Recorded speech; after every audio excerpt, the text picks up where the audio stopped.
ini mengenai membangun merek yang kuat. Sebelumnya mohon izin kepada dosen mata kuliah dasar-dasar pemasaran, Ibu Susanti.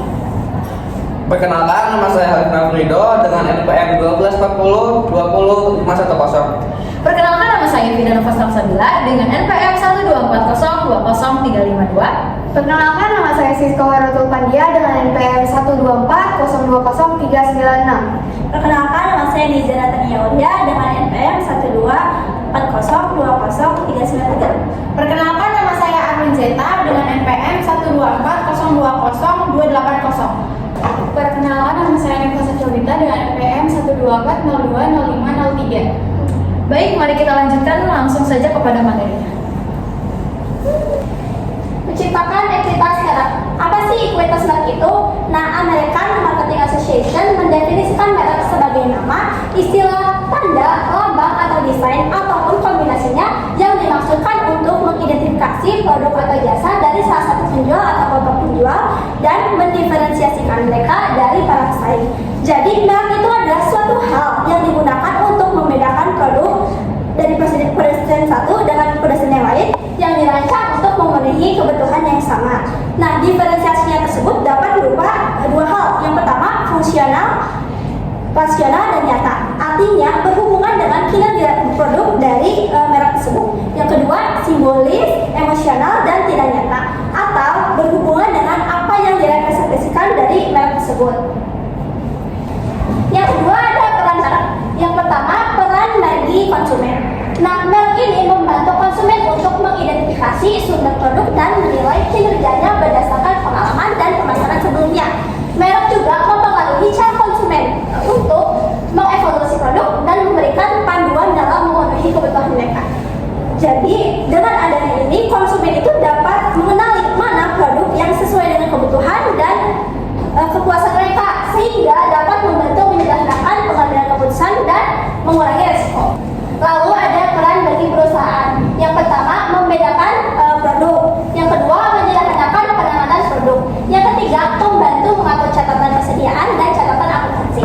Yang keempat, perlindungan hukum terhadap fitur atau aspek unik yang dimiliki oleh perusahaan dengan mendaftarkan dan dagang, hak cipta atau hak paten. Yang kelima, meningkatkan nilai jual. Nah, dengan citra positif, maka dapat meningkatkan kepercayaan konsumen untuk membeli produk kita. Yang terakhir adalah menciptakan loyalitas konsumen. Nah, dengan loyalitas, maka konsumen akan melakukan repurchase atau pembelian ulang. Selanjutnya ada ruang lingkup merek. Penetapan merek atau branding adalah memberikan kekuatan merek kepada produk dan jasa dan juga menciptakan perbedaan antara produk sehingga strategi ini dapat membantu konsumen untuk mengatur informasi dan pembuatan keputusan. Nah, perbedaan merek ini sering berhubungan dengan dua hal. Yang pertama, atribut atau manfaat. Artinya, fitur atau karakteristik unik atau keunggulan yang dirasakan konsumen. Contohnya adalah produk Apple dengan desain inovasi yang unik. Yang kedua, berhubungan dengan sarana yang tidak berhubungan langsung dengan produk. Nah, artinya adalah perasaan yang diberikan oleh merek kepada konsumen. Contohnya seperti rasa percaya diri. Nah, contohnya seperti Chanel yang menawarkan citra kemewahan kepada konsumen. Lalu penetapan merek ini dapat diterapkan dimanapun konsumen memiliki pilihan. Contohnya di orang, di tempat, ataupun dimanapun.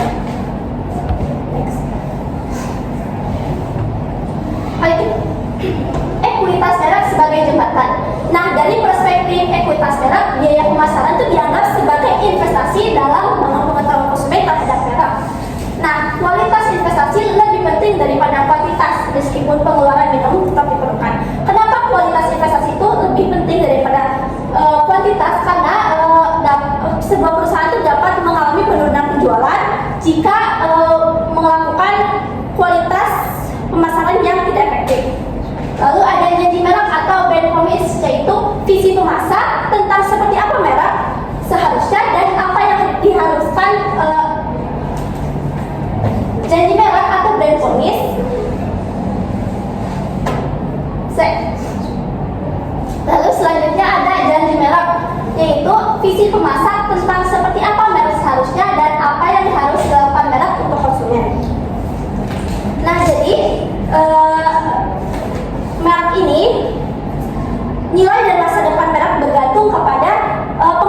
menguji merek berbasis pelanggan. Yang pertama adalah perbedaan respon konsumen. Nah, merek bisa menciptakan nilai jika konsumen bereaksi lebih positif kepada merek dibandingkan produk generik. Yang kedua ada pengetahuan merek atau brand knowledge.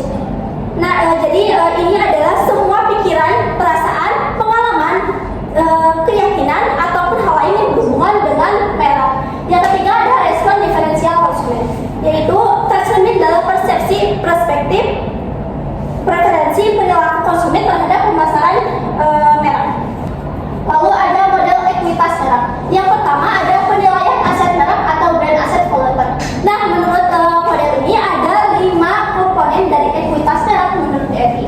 Yang pertama yaitu diferensiasi, yaitu untuk mengukur sejauh mana sih brand ini atau merek ini dianggap berbeda dari yang lain. Yang kedua ada energi, yaitu untuk mengatur api momentum merek. Yang ketiga ada relevansi, yaitu untuk mengatur cakupan daya tarik merek. Yang keempat ada harga diri atau esteem, yaitu untuk mengukur seberapa baik merek dihargai dan dihormati. Yang terakhir ada pengetahuan atau knowledge, yaitu untuk mengukur keakraban dan keintiman antara konsumen dengan merek. Lalu yang kedua brands. Nah, menurut model ini pembangunan mengikuti sederet langkah-langkah yang berurutan dan masing-masingnya itu bergantung pada keberhasilan pencapaian langkah sebelumnya. Tantangan bagi pemasak dalam menurut model ini yaitu mengembangkan kegiatan dan program yang membantu konsumen bergerak menaiki piramid. Nah, ini adalah piramid brands. Yang pertama adalah presence atau kehadiran. Artinya adalah mencakup tentang kesadaran merek. Apakah konsumen menyadari atau mengetahui tentang keberadaan ini. Yang kedua ada relevansi, yaitu menunjukkan bahwa produk mereka relevan dengan kebutuhan atau preferensi konsumen. Yang ketiga ada performance atau kinerja, yaitu tingkat ini menilai seberapa baik sih produk tersebut memenuhi harapan konsumen baik dari segi kualitas ataupun kinerja dan lainnya. Yang keempat ada advantage atau keunggulan. Nah, merek menciptakan diferensiasi dengan menawarkan keunggulan kompetitif yang membuat konsumen memilihnya. Lalu yang tingkat paling atas ada bonding atau ikatan, yaitu konsumen memiliki ikatan emosional yang kuat dengan brand. Oke, baik, selanjutnya yang ketiga pada model ekuitas merek ada model Eker. Menurut David Eker, ekuitas merek merupakan kesadaran merek atau brand awareness, loyalitas merek dan asosiasi merek yang bersama-sama menambah atau mengiringi nilai dari sebuah produk atau jasa. Manajemen merek dimulai dengan mengembangkan identitas merek yang terdiri dari 8 sampai 12 elemen. Yang paling penting yang menggerakkan program pembangunan merek yaitu terdapat 3 elemen. Yang pertama ada elemen identitas inti, elemen identitas tambahan, dan esensi merek. Yang keempat ada model resonansi merek. Dengan memandang pembangunan merek sebagai sederet langkah yang mencapai naik dari bawah ke atas, terdapat 4 poin yang bisa kita dapatkan, 4 hal yang bisa kita dapatkan. Yang pertama, memastikan teridentifikasinya merek oleh pelanggan dan memastikan asosiasi merek dalam pikiran pelanggan dengan satu kelas produk atau kebutuhan pelanggan tertentu. Yang kedua, memastikan tertanamnya arti merek secara total dalam pikiran pelanggan dengan mengaitkan asosiasi merek yang nyata dan tidak nyata secara strategis.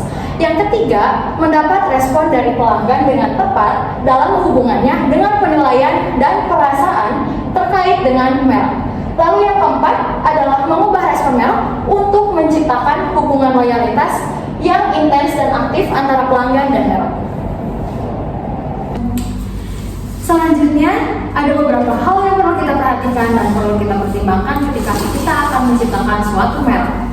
Yang pertama, keutamaan merek, pencitraan merek, penilaian merek, perasaan merek, dan resonansi merek. Di sini terdapat piramida resonansi merek. Ada beberapa poin yang perlu kita perhatikan. Yang pertama adalah identity sama dengan who are you. Brand building blocks-nya adalah salience. For your information, brand building blocks merupakan blok pembentuk merek yang fungsinya sebagai apa? Fungsinya sebagai fondasi utama ketika kita akan menciptakan suatu merek. Nah, branding building blocks pada poin pertama, identity, merupakan salience. Salience di sini berarti kesadaran merek. Fungsinya untuk apa? Fungsinya untuk menciptakan suatu merek yang mudah dikenali dan mudah diingat oleh konsumen dalam berbagai situasi. Yang bertujuan untuk apa? Yang bertujuan untuk membangun kesadaran merek secara mendalam dan luas. Lalu yang kedua terdapat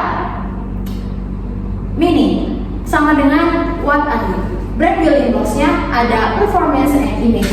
Performance di sini berfungsi untuk mengukur seberapa baik merek dapat memenuhi kebutuhan pelanggan tertentu. Sedangkan imagery untuk membangun asosiasi merek secara emosional dan simbolis berupa contohnya gaya hidup, nilai-nilai, dan aspirasi yang relevan bagi para konsumen. Yang bertujuan untuk apa? Untuk menetapkan point of difference and points of variety. Yang dengan kata lain untuk menetapkan kesamaan dengan kompetitor dan kemudian keunggulan dibandingkan dengan kompetitor.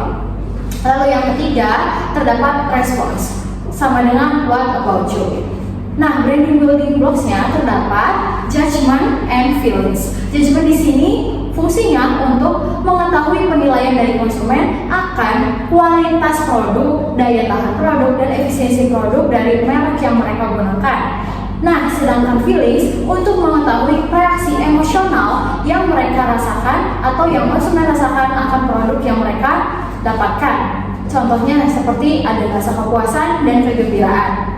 Yang bertujuan untuk apa? Untuk menciptakan reaksi yang positif dan mudah diakses. Mohon maaf diulang. Untuk poin selanjutnya adalah poin keempat, yaitu relationship. Sama dengan what about you and me. Brand building blocks-nya adalah resonance. Fungsinya untuk apa? Fungsinya untuk mengukur tingkat hubungan antara konsumen dengan merek. Yang bertujuan untuk apa? Yang bertujuan untuk meningkatkan dan menguatkan loyalitas konsumen terhadap merek. Lalu pada poin kedua ada membangun ekuitas merek. 3 kumpulan utama penggerak ekuitas merek. Yang pertama, pilihan awal untuk elemen atau identitas merek yang membentuk merek seperti contohnya nama merek, URL, logo, lambang, karakter, juru bicara, slogan, lagu, kemasan, dan papan iklan. Lalu yang kedua, produk dan jasa serta semua kegiatan pemasaran dan program pemasaran pendukung yang menyertainya. Lalu yang ketiga ada asosiasi lain secara tidak langsung ke merek dengan entitas lain seperti contohnya orang, tempat, dan barang.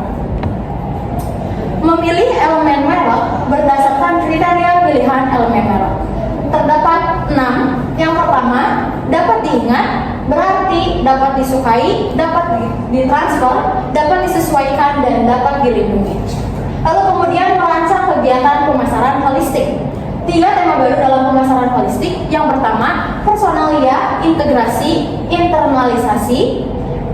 Beberapa prinsip untuk menetapkan merek internal adalah yang pertama, memilih saat yang tepat. Yang kedua, menghubungkan pemasaran internal dan eksternal. Lalu yang ketiga, menghidupkan merek bagi karyawan. Mengangkat asosiasi sekunder.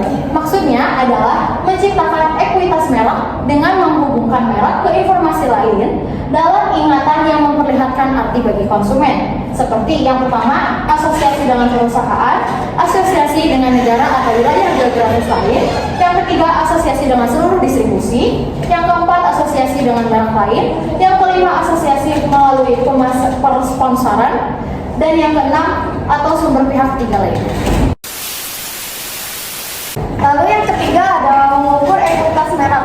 Jadi, rantai nilai merek atau brand value chain adalah pendekatan terstruktur untuk menilai sumber dan hasil ekuitas merek serta cara di mana kegiatan pemasaran menciptakan nilai merek. Selanjutnya juga ini rantai merek ini didasarkan pada beberapa premis, yaitu ada tahap-tahap nilai. Yang pertama, investasi program pemasaran yang dapat diatributkan pada pengembangan nilai merek dengan sengaja ataupun tidak. Lalu dibagi dalam beberapa kategori, yaitu riset produk, pengembangan, rancangan, dan komunikasi pemasaran. Yang kedua itu ada pola pikir pelanggan. Jadi pola pikir pelanggan ini diasumsikan berubah akibat program pemasaran yang sebelumnya. Dari pola pikir pelanggan, selanjutnya itu mempengaruhi cara kinerja merek di pasar melalui dampak kolektif pelanggan dalam memutuskan berapa besar yang akan dibeli, kapan, berapa banyak mereka akan membayar, dan seterusnya. Lalu yang terakhir ada nilai pemegang saham, yaitu mempertimbangkan kinerja pasar dan faktor lain seperti biaya penggantian dan harga pembelian pada penilai-nilai pemegang saham. Selanjutnya itu ada pengalinya juga. Jadi 3 kelompok pengali yang memudahkan pemindahan antara program pemasaran. Yang pertama itu ada pengali program. Ini menentukan kemampuan untuk mempengaruhi pola pikir pelanggan dan merupakan fungsi kualitas investasi program. Yang kedua itu ada pengali pelanggan yang menentukan sejauh mana nilai yang diciptakan dapat mempengaruhi kinerja pasar.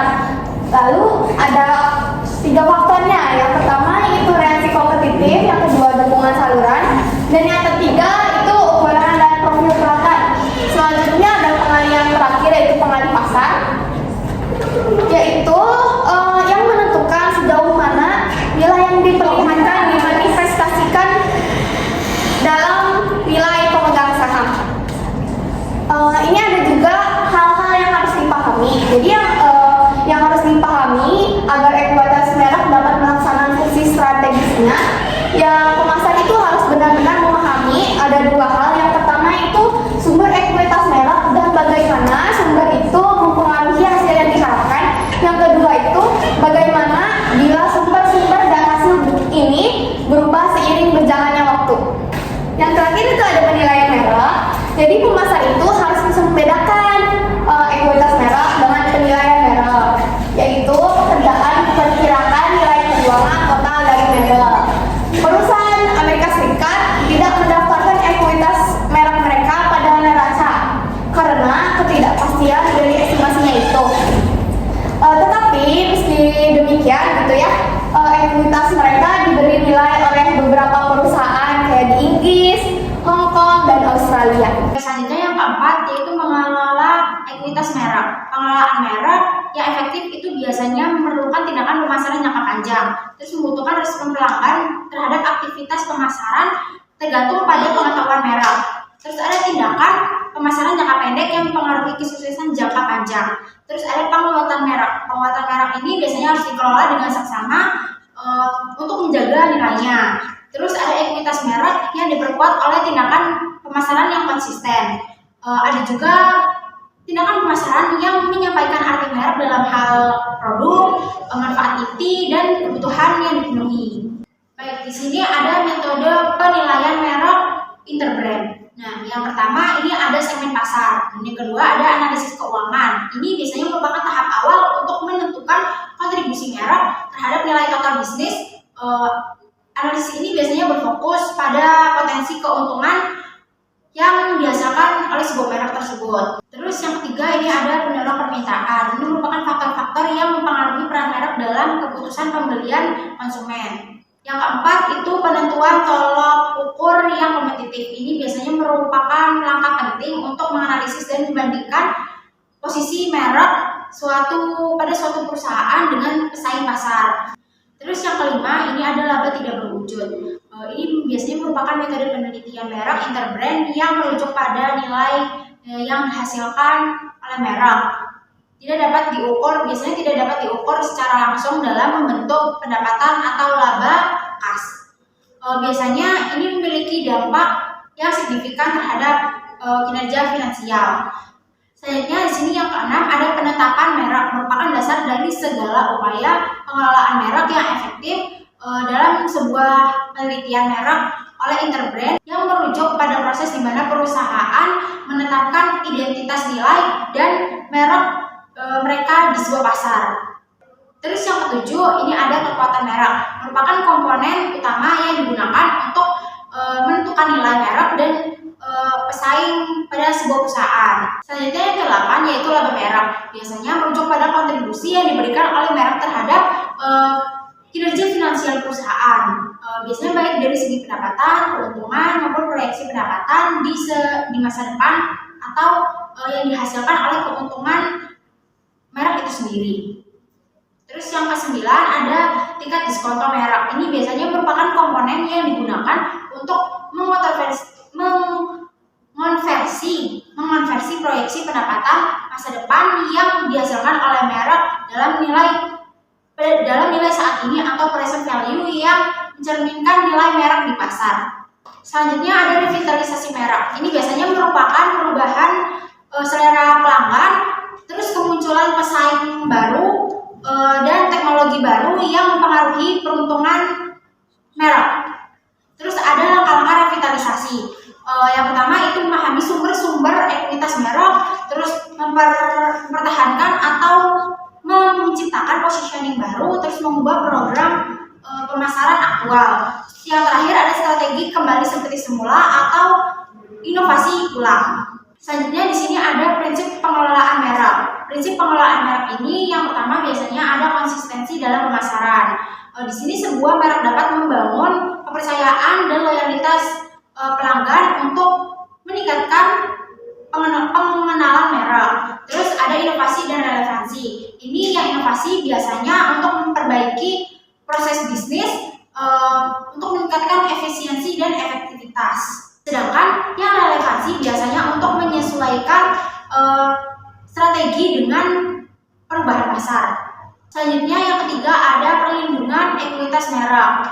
Terus prinsip perlindungannya dalam teknologi itu memanfaatkan teknologi untuk memantau dan melindungi merek. Terus yang keempat ada keseimbangan antara kegiatan memperkuat merek dan menghasilkan manfaat finansial. Keseimbangan analisis evaluasi biasanya memanfaatkan setiap kegiatan pemasaran dengan membangun kepercayaan pelanggan. Oke, yang kelima ada merencanakan strategi penetapan merek, yaitu sebuah perusahaan yang mencerminkan jumlah dan jenis organ merek umum maupun yang diterapkan perusahaan pada produknya dijualnya.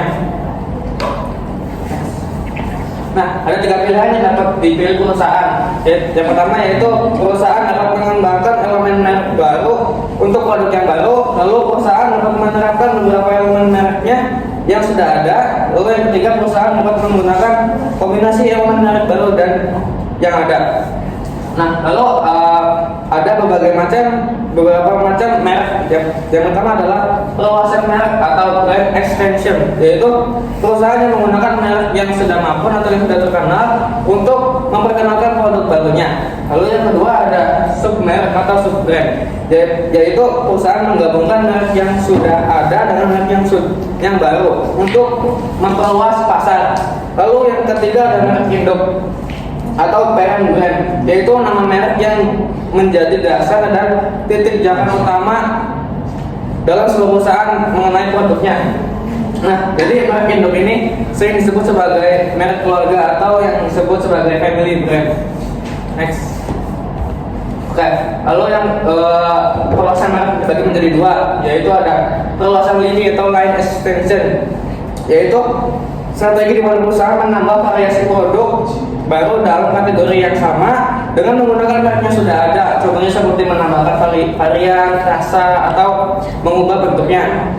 Lalu yang kedua ada perluasan kategori atau kategori extension, yaitu strategi di mana sebuah merek yang sudah mapan dan terkenal dimanfaatkan nama dan reputasinya untuk menambah produk baru yang bertujuan untuk memanfaatkan kepercayaan pelanggan yang sudah ada dan memperluas pasar. Lalu ada lini merek atau brand line, yaitu produk yang dipasarkan di bawah merek yang sama oleh suatu perusahaan. Jadi sama aja di bawah perusahaan, di bawah merek induk. Contohnya itu ada Nike yang memiliki lini produk seperti sepatu, pakaian, dan peralatan olahraga yang masing-masing bagian menjadi sub lini yang berdasarkan spesifikasinya. Lalu yang kedua ada merek atau brand mix assortment, yaitu kumpulan semua lini merek yang disediakan oleh penjual untuk membeli. Nah, ini tuh mencakup elemen-elemen seperti nama, logo, dan simbol yang membedakan produk dari pesaing. Lalu contohnya itu ada PT Indofood Sukses Partner, yaitu PT tersebut menggunakan logo ikonik dan tagline Indomie Seleraku untuk menciptakan citra yang positif dan sebagai mie instan yang lezat dan terjangkau.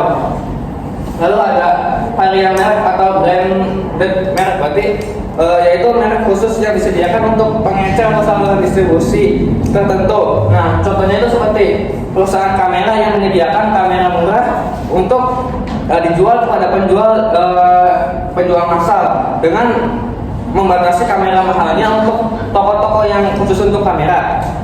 Lalu selanjutnya ada produk berlisensi. Nah, yaitu produk yang mereknya telah dilisensikan kepada produsen lain yang benar-benar membuat produknya. Contohnya adalah McDonald menggunakan lisensi untuk menjual produk makanan dengan merek terkenal seperti Happy Meal dengan mainan bertema film atau karakter populer. Oke, next. Oke, selanjutnya ada keputusan penentuan merek. Nah, penentuan merek adalah strategi perusahaan untuk memilih nama, logo, dan elemen identitas lainnya sebagai suatu produk. Nah, ada 4 strategi penetapan yang sering digunakan oleh perusahaan. Yang pertama adalah nama individual, yaitu dari perusahaan itu menggunakan nama produk tersebut untuk dijadikan sebagai mereknya. Contohnya itu ada tepung terigu gold medal, lalu ada gulaku, lalu ada biskuit lemak kelapa. Nah, kelebihannya perusahaan tidak mengaitkan reputasinya dengan produk. Lalu yang kedua ada nama keluarga selimut, yaitu perusahaan menggunakan nama korporat untuk nama mereknya produk. Kemudian ada nama keluarga selimut, yaitu perusahaan menggunakan merek korporat untuk semua produknya. Jadi contohnya itu seperti Unilever menggunakan nama Unilevernya untuk di berbagai produk seperti Dove, Lifebuoy, dan Magnum, sehingga konsumen ini dapat dengan mudah mengenali dan mempercayai produk-produk tersebut. Lalu yang ketiga ada nama keluarga terpisah untuk semua produk. Nah, jadi perusahaan memberikan merek yang berbeda ke produk-produk tersebut, meskipun produk tersebut masih di bawah induk merek yang sama. Nah, contohnya itu ada Sears menggunakan nama seperti Kenmore untuk peralatan rumah tangga, lalu Craftsman untuk alat berkebun, dan Homer untuk perlengkapan rumah. Lalu yang terakhir ada nama korporat digabungkan dengan nama produk individual. Jadi perusahaan itu menggabungkan nama merek induk dengan nama merek produk tersebut. Contohnya seperti perusahaan Honda menciptakan Honda Civic, Honda CR-V gitu, dan semacamnya. Lalu next ada perluasan merek atau brand extension, yaitu di mana perusahaan meluncurkan produk baru yang terkait dengan merek utama yang sudah dikenal dan memiliki reputasi yang kuat. Tujuannya adalah untuk memanfaatkan kekuatan merek yang sudah terkenal guna memperluas masa dan meningkatkan aset perusahaan. Next. Lalu keunggulannya dapat memfasilitasi. Yang pertama dapat memfasilitasi penerimaan produk baru. Yang kedua memberikan umpan balik positif kepada merek induk dan perusahaan. Nah, untuk kekurangan perluasan merek yaitu pada sisi buruknya perluasan ini dapat menyebabkan nama merek tidak terlalu kuat teridentifikasi dengan produk menurut Ries dan Todd menyebutnya sebagai jebakan perluasan ini. Lalu ada delusi merek atau brand delusion, yaitu hal ini terjadi ketika konsumen tidak lagi mengasosiasikan merek dengan produk spesifik atau yang serupa dan mulai kurang memperhatikannya. Salah satu perlamaan dan strategi ini adalah perusahaan sering melewatkan kesempatan untuk menciptakan merek baru dengan cita unik dan identitasnya sendiri. Kemudian ada karakteristik kesuksesan perluasan merek.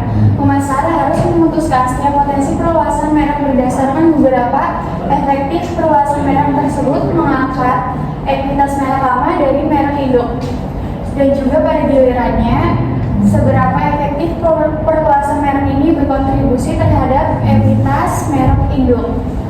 Kemudian ada portofolio merek, sebuah kumpulan semua merek dari merek yang ditawarkan perusahaan tertentu untuk dijual dalam satu kategori atau segmen pasar tertentu. Berikut beberapa alasan lain untuk memperkenalkan berbagai merek dalam satu kategori. Pertama, meningkatkan kehadiran gerak dan ketergantungan mengecer di toko. Kedua, menarik konsumen mencari keragaman yang mungkin dapat beralih ke merek lain. Ketiga, meningkatkan kompetisi internal dalam perusahaan. Keempat, mencapai skala ekonomis dalam iklan, penjualan, perdagangan, dan distribusi fisik.